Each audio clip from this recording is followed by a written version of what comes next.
Just a few days ago, she was laughing in her kitchen, packing snacks and sunscreen for her 4 little ones.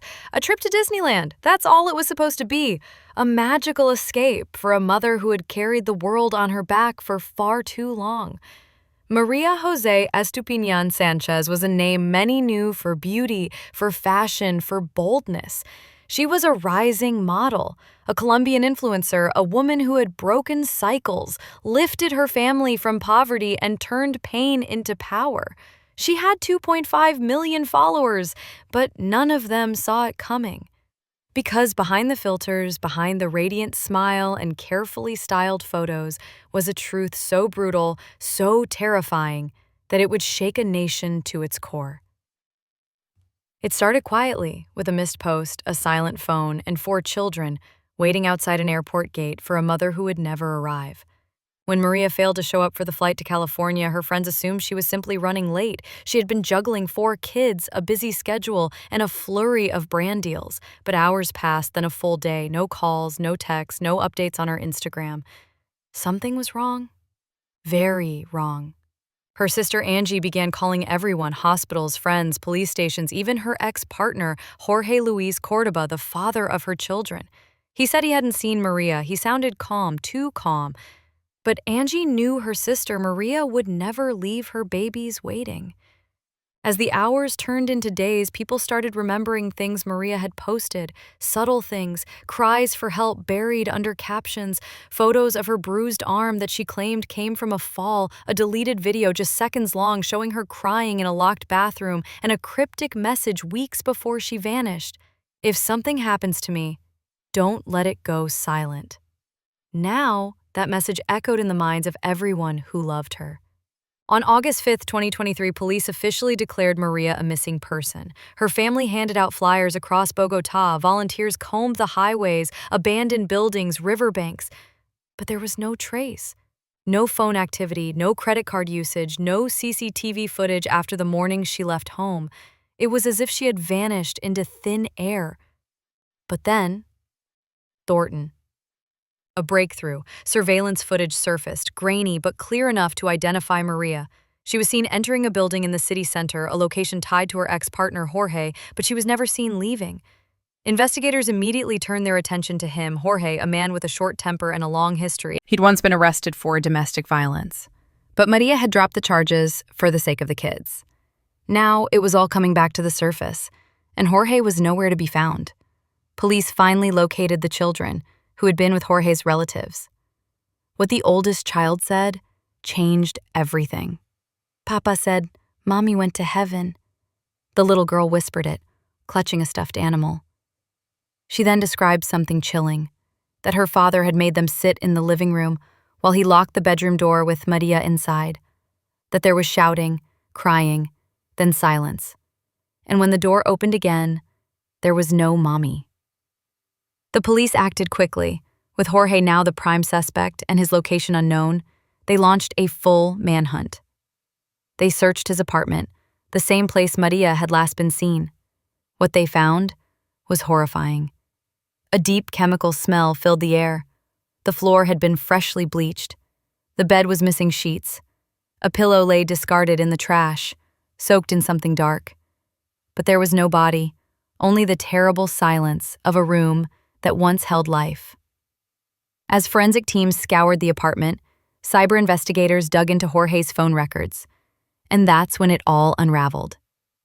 The night Maria disappeared, Jorge's phone had pinged far outside Bogotá, near a desolate ravine in the mountains. He'd been there for nearly 2 hours. Police rushed to the location with dogs and drones. They knew what they were looking for. And 4 days later, they found her.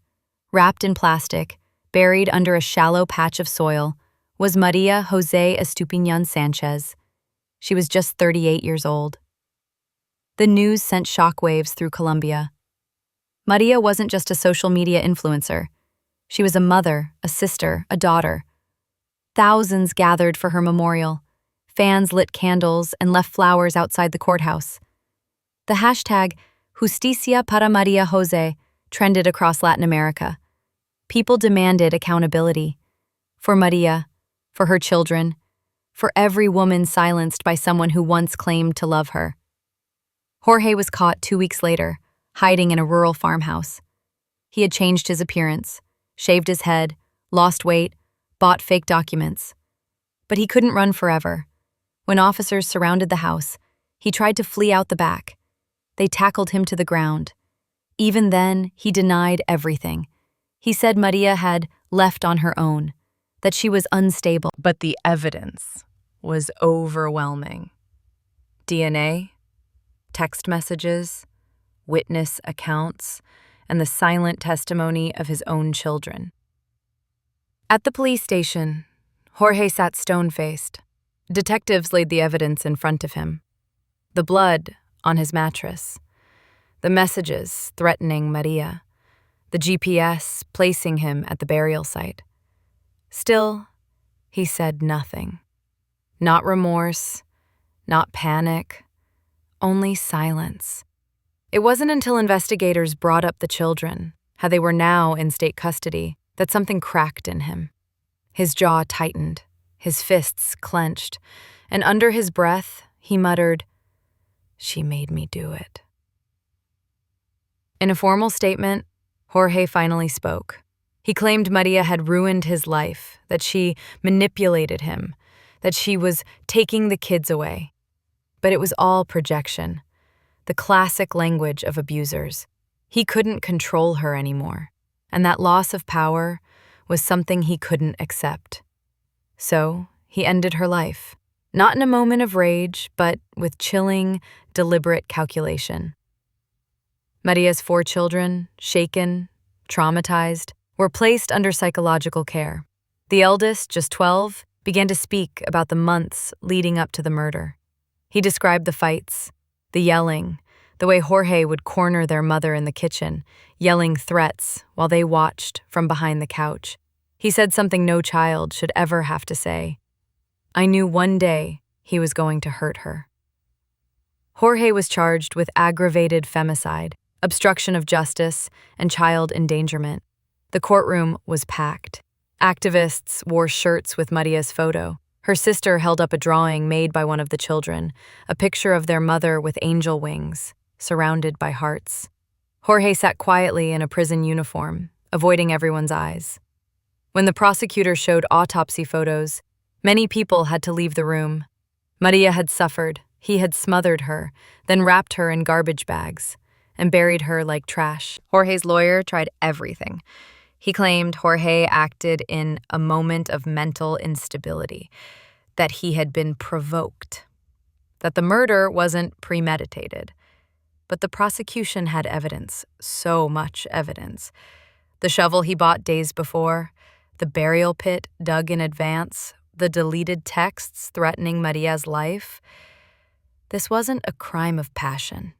It was planned, step by step, like she was never a human being to him, just a problem to erase.